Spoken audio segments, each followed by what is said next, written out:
আসসালামু আলাইকুম রহমতুল্লাহি ওবরাকাতুহ ইন্নাল হামদুলিল্লাহ ওয়াসসালাতু ওয়াসসালামু আলা রাসূলিল্লাহ ওয়া বা'দ। মানব সমাজে খাদ্য, ঔষধ ও নিত্য প্রয়োজনীয় দ্রব্য আল্লাহর পক্ষ থেকে এক অনন্য উপহার। এগুলো মানুষের প্রয়োজন পূরণের জন্য নয়, কাউকে কষ্টে ফেলার জন্য নয়, বরং এগুলো মানুষের প্রয়োজনের জন্যই আল্লাহ তাআলা দিয়েছেন। মানুষের এই প্রয়োজনের দ্রব্যাদি কৃত্রিম সংকট তৈরি করে যারা দাম বাড়ায় এবং মানুষের অসহায়ত্বকে পুঁজি করে যারা লাভের চেষ্টা করে, ইসলাম একে কঠোরভাবে নিষিদ্ধ করেছে। এই অন্যায় কাজের নামই মজুদদারি বা ইহতিকার। রাসূলুল্লাহ সাল্লাল্লাহু আলাইহি ওয়াসাল্লাম বলেছেন, যে ব্যক্তি খাদ্যদ্রব্যে মজুদ করে মুসলমানদেরকে কষ্ট দেয়, আল্লাহ তার উপর লানত করেন। মুসলিম। আজকের বিষয় ইসলামের দৃষ্টিতে মজুদদারি। সুপ্রিয় দর্শক শ্রোতা, কাছে এবং দূরে যে যেখানে আছেন, সবাইকে স্বাগত জানাচ্ছি যমুনা টেলিভিশনের নিয়মিত আয়োজন in the name of Allah with BRB cables অনুষ্ঠানে। আপনাদের সাথে আছি আমি নিজাম বিন মুহিব। অনুষ্ঠানটি টিভি সেটের পাশাপাশি যমুনা টেলিভিশনের ফেসবুক পেজে সরাসরি সম্প্রচারিত হচ্ছে। দর্শক, আপনারাও যোগ দিতে পারেন আমাদের সাথে এই অনুষ্ঠানে। সরাসরি ফোন করতে ডায়াল করুন 0298240522 নম্বরে। অতিথি হিসাবে আজ আমাদের সঙ্গে যুক্ত হচ্ছেন দেশের খ্যাতনামা স্কলার, উত্তরা সেন্ট্রাল জামে মসজিদের সম্মানিত খতিব ফদিলাতুশ শেখ ডক্টর হাফেজ রফিকুল ইসলাম মাদানী। আসসালামু আলাইকুম ওয়া রাহমাতুল্লাহ। ওয়া আলাইকুম আসসালাম ওয়া রাহমাতুল্লাহি ওয়া বারাকাতুহু। ওস্তাদ কেমন আছেন? জি আলহামদুলিল্লাহ, আপনি ভালো আছেন? আলহামদুলিল্লাহ, আমরাও ভালো আছি। আপনাকে আমাদের আজকের আয়োজনে স্বাগত জানাচ্ছি এবং আমরা শুরুতেই আপনার কাছ থেকে জানতে চাইব, ইসলামের দৃষ্টিতে মজুদদারির সংজ্ঞাটা আসলে কি? আলহামদুলিল্লাহ, আসসালাতু ওয়াসসালামু আলা রাসূলিল্লাহি ওয়া বা'দ। মজুদদারি অথবা খাদ্যদ্রব্য, নিত্য প্রয়োজনীয় সামগ্রী যা মানুষের দরকার, সেগুলোকে আটকে রাখা অথবা মজুদ করা, এটার নির্দিষ্ট সংজ্ঞা রয়েছে। প্রসিদ্ধ যে সংখ্যাটি হানাফি মাযহাবে দেওয়া হয়েছে সেটি হলো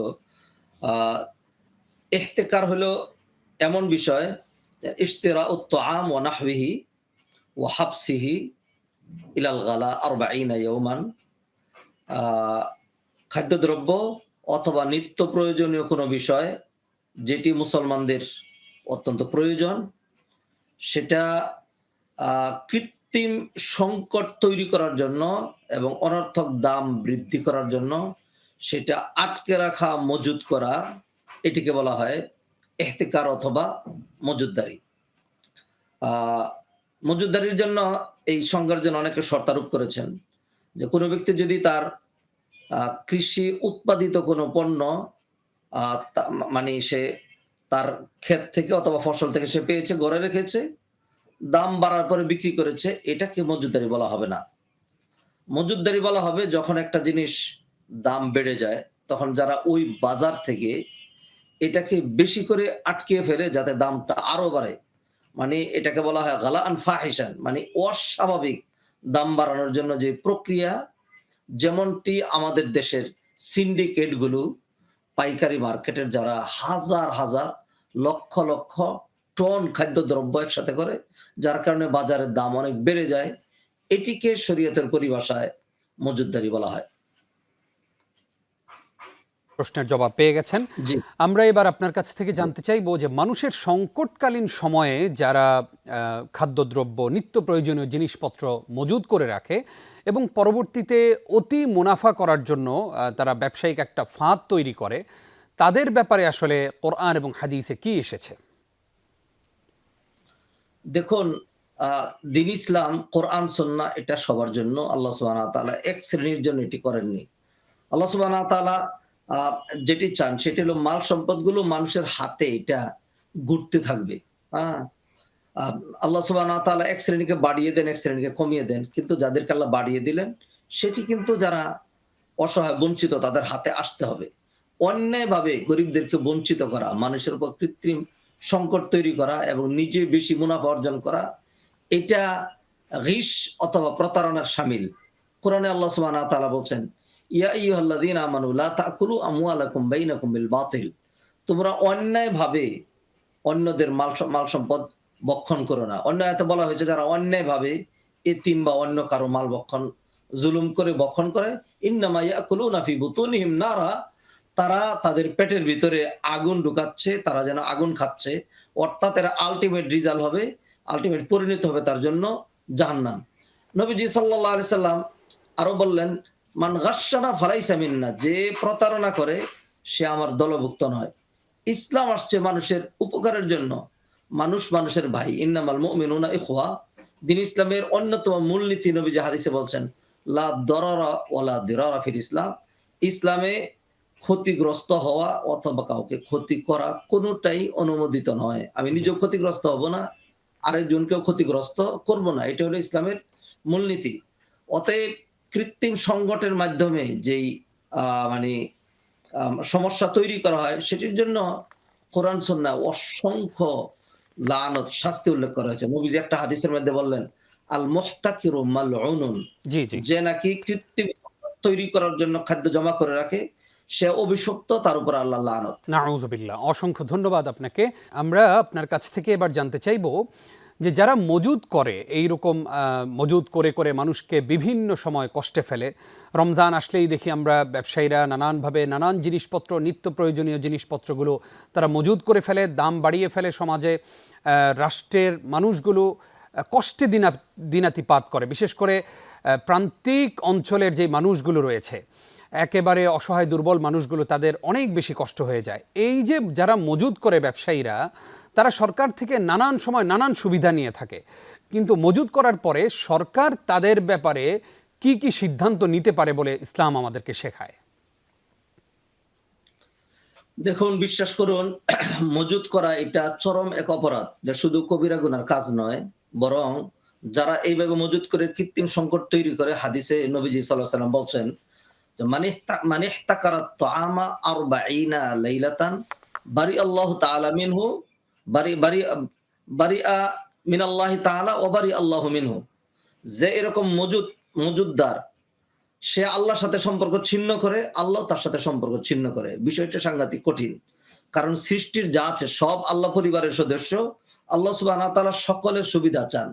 এই ধরনের কাজ যদি কেউ করে, তাহলে যারা নাকি রাষ্ট্রপ্রধান রয়েছেন, দেশের জনগণ অথবা সকলের দায়িত্ব, যা আমানতদারিতা যাদের উপরে, তাদের যে দায়িত্বগুলো, এক নম্বর, কোরআনে আল্লাহ সুবহানাহু ওয়া তাআলা বলছেন, আল্লাযীনা ইম্মাক্কান্নাহুম ফিল আরদ আকামুস সালাতা ওয়া আতাবুজ যাকাতা ওয়া আমারু বিল মারুফ ওয়া নাহাউ আনিল মুনকার। আমি যাদেরকে ক্ষমতা দেই, তাদের যে ডিউটি গুলো, তার মধ্যে একটা মোস্ট ইম্পর্টেন্ট ডিউটি হলো ওয়া নাহাউ আনিল মুনকার। অন্যায় হলে সেটার প্রতিকার করবে। প্রতিকার কিভাবে হতে পারে? এক নাম্বার হলো, এদেরকে বাধ্য করা হবে এগুলো মানে স্বল্প দামে অথবা স্বাভাবিক দামে বিক্রি করার জন্য। ২ নাম্বার, যদি মজুদ করে তাহলে সেটার জন্য পানিশমেন্টের ব্যবস্থা করা যেতে পারে, অথবা তাদের লাইসেন্স সিজ করা যেতে পারে, অথবা রাষ্ট্র সরকার যেটাকে মুনাসিব মনে করবে রাষ্ট্রের কল্যাণে, এমন যেকোনো শাস্তি এই ধরনের মজুদদারদের বিরুদ্ধে দিতে হবে। আলী রাদিয়াল্লাহু তাআলা আনহু একবার এরকম একজন মজুদ করেছিল। এরপরে তিনি এটা কঠিনভাবে শাস্তি দেওয়ার জন্য তার সকল মালামাল পুড়িয়ে দিয়েছিলেন। ওমর রাদিয়াল্লাহু তাআলা আনহু তিনি বলছেন যে, লা হিকরাতা ফি সুকিনা, আমাদের বাজারে কখনো কোনো মজুদ করতে দেওয়া হবে না। সেই ক্ষেত্রে তারা খুব, সেজন্য তো সেখানে কৃত্রিম সংকট তৈরি হতো না, মানুষ অনাহারে মারা যেত না। তো সেই জন্য যেই সমাজটাকে নষ্ট করা হচ্ছে, রাষ্ট্র, সোসাইটি, সেখানে সকলের অধিকার রয়েছে। কেউ আঙ্গুল ফুলে কলা গাছ হবে আর বাকিদের উপর কন্টিনিউ জুলুম চলতে থাকবে, এটা দেখার দায়িত্ব সরকারের। এটাকে নিধন করার জন্য সরকার যদি আরো জটিল, এমন হতে পারে যারা এরকম করবে ধরা পড়বে, ১০ বছর পর্যন্ত তাদের লাইসেন্স সিজ করে দেওয়া হবে, যাতে আর তারা ব্যবসা করতে না পারে। সত্যিকার অর্থে যদি এরকম অপরাধের পানিশমেন্ট গুলো যদি আমাদের সমাজে সত্যিকার অর্থে বাস্তবায়ন করা হতো, তাহলে কিন্তু এগুলো কমে যেত। কিন্তু আমরা দেখতে পাচ্ছি যারা এগুলো করে, তারা শত শত কোটি টাকা মুনাফা অর্জন করে, সেখান থেকে আবার একটা পার্সেন্ট কিছু লোকজনের কাছে চলে যায় বিদায়, এগুলো শাস্তি হয় না। অতএব বেড়ায় যদি ক্ষেত খায় আপনি, তাহলে সেখান থেকে মানে মানে ক্ষেত রক্ষা করবেন কি দিয়ে? যারা যারা ইনসাফ কায়েম করবে তারাই যদি জালেম হয়, তাহলে আপনি ইনসাফ পাবেন কোথায়? সেই জন্য আমাদের যেটি দরকার সেটা হলো, সর্বাগ্রে আমাদের দায়িত্বশীল যারা হবে, দেখে দেখে দিনদার, যারা রাষ্ট্রের মানুষের কল্যাণ চিন্তা করবে, যারা চাঁদাবাজি করবে না, যারা জনগণের জুলুম করবে না, এই ধরনের দায়িত্বশীল যদি হয়, তাহলে মজুদদারিও থাকবে না, কৃত্রিম সংকটও জি। তৈরি হবে না এবং কেউ অন্যায় করে পারও পাবে না। জি, আশা করি আমাদের দর্শক শ্রোতারা বিষয়টি ক্লিয়ার হয়েছেন। বর্তমানে ঢাকা শহর সহ বাংলাদেশের প্রায় সব জায়গায় গ্যাসের তীব্র সংকট এবং একটা সিন্ডিকেট এটাকে কৃত্রিম সংকট বাজারে তৈরি করে রেখেছে। যেই গ্যাসের সিলিন্ডারের দাম ছিল ১২০০ টাকা, ১৩০০ টাকা, সেটা এখন ৪৫০০ টাকা, ৫০০০ টাকা বিক্রি হচ্ছে এবং কোনো কোনো জায়গায় ২৫০০, ৩০০০ টাকা বিক্রি হচ্ছে। অনেক পরিবারে খাবার বন্ধ হয়ে গেছে রান্না করা। এই যে মানুষকে এইভাবে কষ্ট দেওয়া, মানুষ একসময় ব্যবসায়ীদের জন্য দোয়া করত বা সহজে কোনো জিনিস পেলে দোয়া করত, সেই দোয়া যদি বদদোয়ায় রূপান্তর হয় তাহলে সেই ব্যবসায়ীদের উপরে, তাদের ব্যক্তি জীবনে, পারিবারিক জীবনে কী ধরনের প্রভাব পড়তে পারে বলে আপনি মনে করেন? জি, আল্লাহ সুবহানাহু ওয়া তাআলা কোরআনে কারিমে ইরশাদ করছেন, ওয়াল্লাযীনা ইউযুনাল মুমিনিনা ওয়াল মুমিনাতি বিগাইরি মাকতাসাবু ফাকাদ ইহতামালু বুহতানান ওয়া ইসমান মুবিনা। যারা অন্যায়ভাবে মুমিন মুমিনাদেরকে, মানুষকে, সমাজ সোসাইটিকে কষ্ট দেয়, তাদের যেই গুনাহটা, এটা বুহতানের গুনার মতো বলা হয়েছে। এটা অনেক বেশি কঠিন। মানুষ কিছু গুনাহ আছে, নামাজ পড়লো না এটা একরকম গুনাহ, রোজা রাখলো না আরেক রকম গুনাহ। কিন্তু যেই গুনাহটা অন্য মানুষের সাথে সম্পৃক্ত, যেখানে মানুষের অধিকার খর্ব করা হয়, সেগুলো তো শুধু তওবা করলে মাফ হবে না, কিয়ামতের দিন নেক আমল দিয়ে দিতে হবে। এই ধরনের কাজ যারা করে, তারা অবশ্যই, যারা কষ্ট পাচ্ছেন, তাদের মন থেকে একটা বদদোয়া বেরিয়ে আসবে। নবীজি সাল্লাল্লাহু আলাইহি ওয়াসাল্লাম সেই ব্যাপারে আমাদেরকে সাবধান করেছেন। তিনি বলছেন, ইত্তাকি দাওয়াতাল মাজলুম ফাইন্নাহু লাইসা বাইনাহা ওয়া বাইনাল্লাহি হিজাব। মজলুমের যে আর্তনাদ অথবা বদদোয়া অথবা মজলুমের যে এটা থেকে তুমি নিজেকে রক্ষা করো। কারণ এই দোয়াটা ডাইরেক্ট নক করে আল্লাহর আরশের মধ্যে। লাইসা বাইনাহা ওয়া বাইনাল্লাহি হিজাব। এই দোয়া এবং আল্লাহর মাঝখানে কোনো পর্দা থাকে না। অতএব যারা মানুষকে কষ্ট দেয়, তো মানুষগুলো তো আল্লাহ সুবহানাহু ওয়া তাআলার, আল্লাহ পরিবারের সদস্য। আমি ছোট্ট করে বলছি যে একজন ব্যভিচারিণী মহিলা একটা কুকুরকে পানি পান করানোর কারণে আল্লাহ খুশি হয়ে তার জীবনের সমস্ত গুনাহ মাফ করে দিয়েছেন। অতএব যারা রমাদান এবং বিভিন্ন উপলক্ষে, অথবা মানুষ খাবার পাক করবে যেই নিত্য প্রয়োজনীয় গ্যাস, অথবা যে ঔষধ, অথবা দুগ্ধ সামগ্রী, অথবা খাদ্য সামগ্রী, এইগুলো নিয়ে যারা খেলতামশা করে, মানুষকে কষ্ট দেয়, নিজের মানে শুধু লাভটাই অন্যায়ভাবে চিন্তা করে, লাভ তো ইসলাম বৈধ করেছে, অন্যায়ভাবে অতিরিক্ত মুনাফা চিন্তা করে মানুষকে কষ্ট দেয়, এই কষ্টের পরিণতি জাহান্নাম হবে। এবং এই জন্য যার যেইটুকুন অধিকার খর্ব করেছে, সেই সমপরিমাণ আমল কিয়ামতের দিন তাকে দিয়ে দিতে হবে। ফলে সে হবে একদম রিক্ত হস্তে, হাজারো নেক আমল নিয়ে গিয়েও রিক্ত হস্তে সকল সওয়াব দিয়ে এবং তাদের পাপ নিয়ে জাহান্নামে যেতে হবে। নবীজি এই ধরনের লোককে বলেছেন, এরা হলো মুফলিস। সাহাবীদেরকে তিনি প্রশ্ন করেছিলেন, আতাদরুনা মানিল মুফলিস? কাঙ্গাল ফকির তোমরা কে, বলতে পারো কি? সাহাবায়ে কেরাম বলেছিলেন, যার দিন আর দিরহাম নাই। নবীজি বললেন, না, ওই বেটে হলো আসল মুফলিস অথবা কাঙ্গাল, যে পাহাড় পরিমাণ নেক আমল নিয়ে হাজির হবে, সহজেই জান্নাতে যেতে পারতো, কিন্তু মানুষকে কষ্ট দেওয়ার কারণে, মানুষের অধিকার খর্ব করার কারণে প্রত্যেকেই এসে যখন আপিল করবে, তো সমপরিমাণ সওয়াব তাকে দিয়ে দেওয়া হবে। ফলে তার পাহাড় পরিমাণ সওয়াবের সে ছিল হিরু, একদম জিরো হয়ে যাবে। এরপর আরো পাওনাদাররা আসবে, যাদের অধিকার সে ক্ষুণ্ণ করেছিল, তখন তাদের গুনাহ এখানে জমা করা হবে।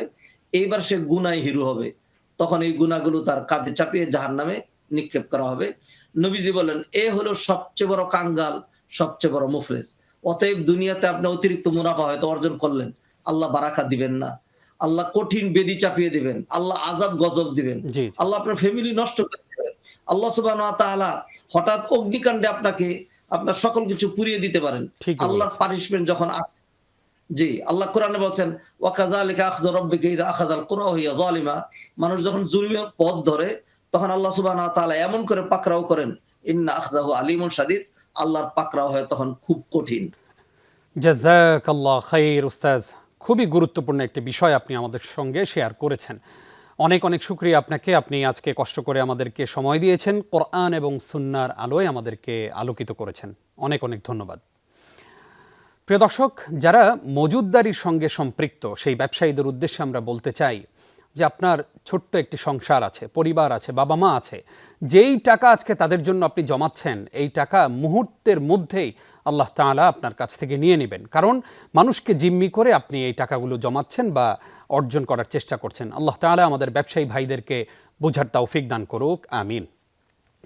প্রিয় দর্শক, আপনারা এতক্ষণ দেখছিলেন in the name of Allah with BRB cables. আগামী পর্ব দেখবেন, সেই প্রত্যাশায় বিদায় নিচ্ছি আজকের মতো। নিজাম বিন মুহিব, আসসালামু আলাইকুম ওয়া রাহমাতুল্লাহি ওয়া বারাকাতুহু।